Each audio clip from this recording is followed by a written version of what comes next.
This is Channel 2 News, coverage you can count on.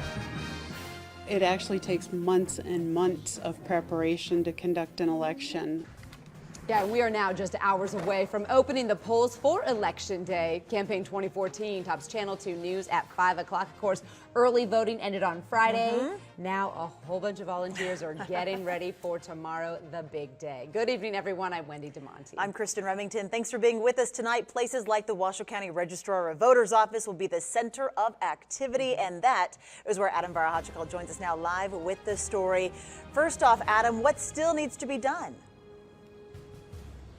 Quite a bit. You see, the equipment's been delivered, and now poll workers are checking to make sure it's all in tip-top shape for tomorrow. There's a lot of equipment testing, loading of ballots. The list is really endless. Yeah, poll workers have been grinding away since this afternoon, and they're prepared to work an extremely long day. And there's a lot that goes into it. And after the polls close at 7 tomorrow night, Cutler says the first thing they do is upload the early voting numbers and later the actual election day data. But before we start seeing results, the Secretary of State's office needs to give the green light before each county can begin the process of posting the results.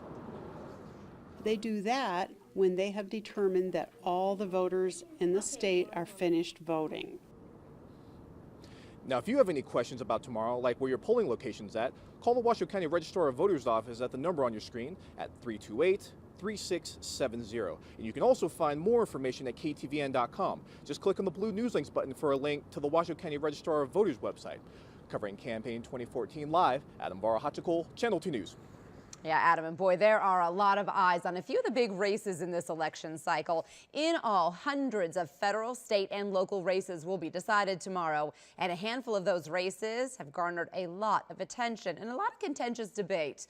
Well, Aaron Breen has more on the big races being watched in this cycle.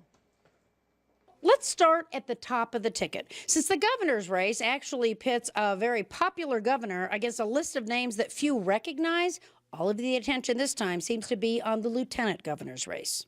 Democrat Lucy Flores is a newcomer to statewide politics. She's trying to jump from the state assembly directly to the lieutenant governor's office, and she's running against State Senator Mark Hutchison, who has the backing of the governor. And the key here is that whoever's elected lieutenant governor could become our next governor. That is, if Sandoval runs against Harry Reid and wins and moves to Washington. So the lieutenant governor's race this time around is a lot more high profile than some cycles. And there's no doubt that the Attorney General's race in this state has been the nastiest of the entire election. Adam Laxalt and Ross Miller have been duking it out since the primary. They've spent a lot of ad time questioning each other's motives, and that will likely continue until the polls close. In Washoe County, it's the race for sheriff that's garnered the most attention. It pits Under Sheriff Tim Kuzanik against Nevada Highway Patrol Trooper Chuck Allen. This race has been bitter and expensive. Who'll be the next mayor is the big race for the city of Reno. Councilwoman Hillary Sheevey and businessman Ray Pezzanella are both after that top job. She has experience on the council. He has the backing of the outgoing mayor, Bob Cashel. And the most expensive issue on the ballot statewide is Question 3.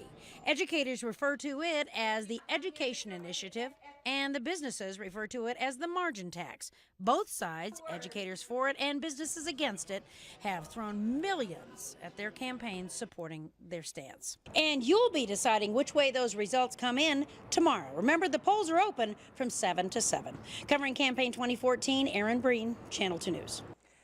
Well, so far, Republican voters have an edge over Democrats when it comes to voter turnout here in Nevada. This year, there were more than 51,000 early votes cast in Washoe County, just more than a quarter of total registered voters.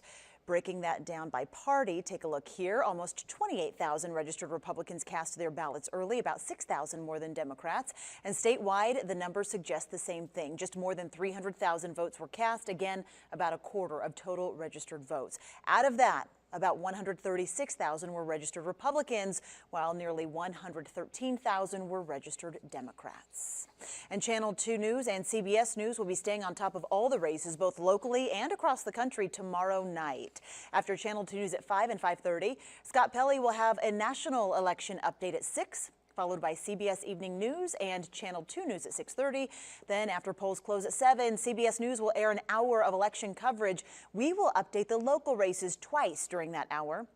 And then we'll have updates on national and local races once every hour until 10 o'clock, when CBS and Channel 2 News will have yet another hour of election night coverage, followed by the special election edition of Channel 2 News at 11. We'll also be updating election results at the bottom of your screen as they come in, and of course online and Facebook and Twitter as well. So stay with Channel 2 News for campaign 2014 continuing coverage.